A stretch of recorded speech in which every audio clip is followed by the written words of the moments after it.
Sveiki, skatītāji! Šoreiz sūtu jums karstus sveicienus no Komīno salas Maltā. Šeit apakšā man ir zilā lagūna, ļoti skaista vieta. Un šis video nebūs par šo lagūnu, bet video būs kopumā par nekustamo īpašumu Maltā. Maltā kā karstu varētu apzīmēt ne tikai klimatu, bet arī nekustamā īpašuma tirgu. Diezgan tādā nozīmē, ka tirgu notiek daudz darījumu. Ir daudz ārvalstnieku, arī vietējie, ir samērā augsts pieprasījums. Un savukārt tirgu varētu apzīmēt kā stabilu. Es pat teiktu, kā ļoti stabilu. No 2016. gada līdz pagājušam 25. gadam vidējais dzīvojamā sektorā, vidējais cenas pieaugums ir 5,77%. Izņēmums bija 20. Covid gadā, kad gluži vienkārši šī valsts, ja tā varētu, bija slēgta, jo, kā zināms, Maltā var nonākt tikai ar lidmašīnu, arī ar kuģi, bet pamatā jau viss ceļo ar lidmašīnām. Tad, ja neņem vērā šo vienu gadu, tad kopumā katru gadu tirgu, nekustamā īpašuma tirgu ir cenas pieaugums 5-6% gadā. Ar to varētu teikt, ka šis tirgus, patiešām ir ļoti stabils.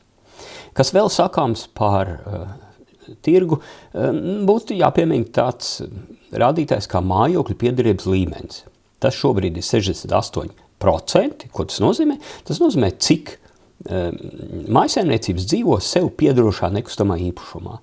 Un šīs rādītājs pēdējos gados ir samazinājies ļoti būtiski. Vēl nesen tas bija 78%, tātad šobrīd jau 68%. Interesanti, redzēsim, kāda būs tendence nākošos 10-20 gados, vai Maltā tiešām šis rādītājs strauji samazināsies.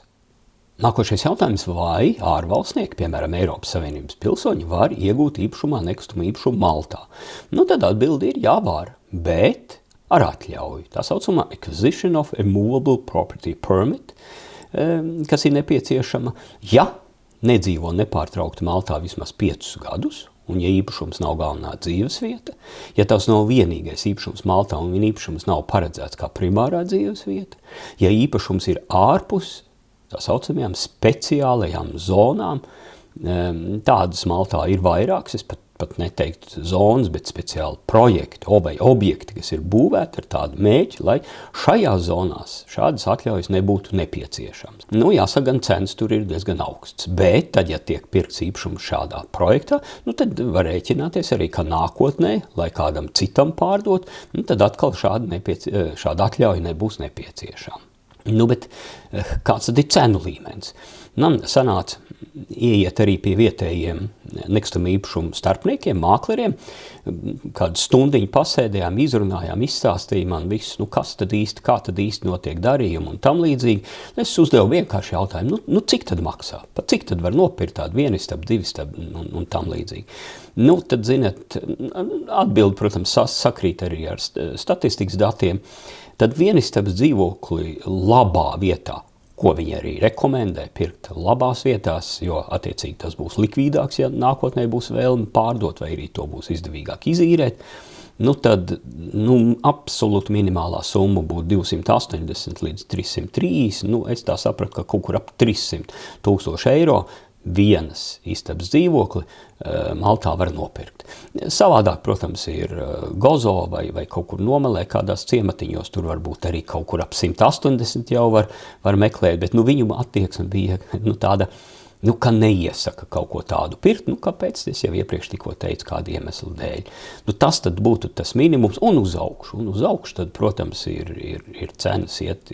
Visā visumā cenas Maltā, nekustamā īpašuma cenas ir samērā augstas, īpaši salīdzinot ar mums Latvijā, tad ir jābūt tomēr samērā turīgam cilvēkam, lai pirktu nekustamā īpašumu Maltā. Bet tas jau vēl nav viss, pirkuma maksa ir viens, bet vēl ir tā saucamās transakciju izmaksas.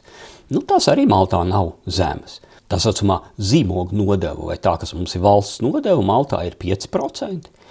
Tad vēl notāra pakalpojumi, precīzi man neatbildēja, arī literatūra lasīja, apmēram 1 līdz 3%, jo tas ir atšķirīgs no nekustamā īpašuma, vai darījums ir sarežģītāks vai vienkāršāks. Visbiežāk tā ir 1,5 līdz 2%, bet varētu būt augstāk un varētu būt arī zemāk. Tad vēl šī atļaujas saņemšana, tas gan nav dārgi, tas ir ap 300 eiro, ja tā ir nepieciešama. Vēl mākleru izdevumi, ko gan parasti maksā pārdevējs, bet ar to ir jārēķinās, ka tas būs jāmaksā savukārt, ja īpašumu kādreiz nākotnē būs vēlme pārdot. Nākošais jautājums, manuprāt, būtisks, kāda būtu atdeve, kāds būs investīcija ienesīgums, ja, piemēram, šādu īpašumu būs vēlme izīrēt.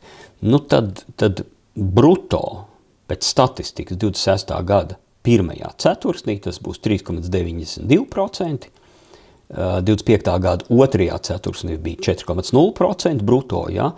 Tātad ap 4%. 4%, līdz 5 arī ar vietējiem runājot, 5 tas jau būtu ļoti, ļoti labs darījums.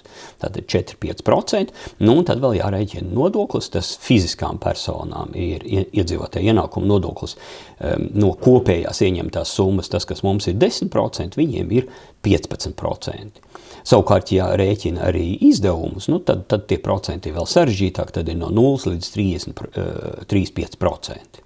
Un runājot ar vietējiem mākleriem, viņi viennozīmīgi ieteikums bija, ja kaut ko ir vēlme pirkt, tad ir ieteicams pirkt, protams, tajās labās vai labākajās vietās, jo skaidrs, ka to arī pēc tam būs viegli izīrēt. Un attiecīgi arī vai īrnieki būs vieglāk atrast un labāk maksātāji, un tam līdzīgi. Tā kā ieteica viņi, ka ļoti skeptiski varbūt viņi manīja ārvalstniekā, varbūt saskatīja labāk pircēju, varbūt kaut ko dārgāk nopirkšu, bet ļoti skeptiski bija par tādiem lētiem darījumiem kaut kur mazos ciematiņos tālāk no jūras. Tā vismaz man stāstīja. Un tad vēl ļoti būtiski ir atcerēties, ka nekustamā īpašuma nodoklis Maltā ir 0, jā, patiešām 0. Tātad šādi izdevumi, vismaz pagaidām, vietējie arī tā, nedaudz piesit pie koku un teica, ka pagaidām, acīm redzot, ir zināmas bažas, ka kādreiz šās nodoklis varētu tikt uzliks, bet šobrīd patiešām Maltā nekustamā īpašuma nodoklis ir 0.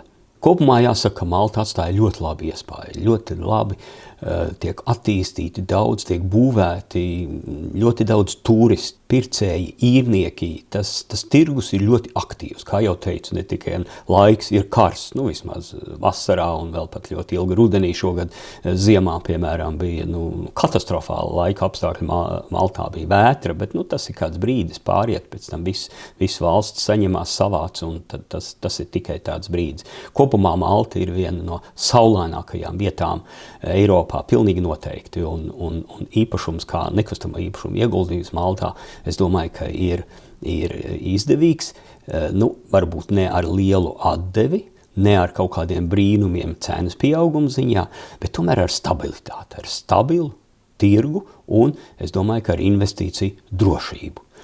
Un ar to arī noslēdzu šo video. Paldies, ka skatījāties. Visu labu! Tiekamies!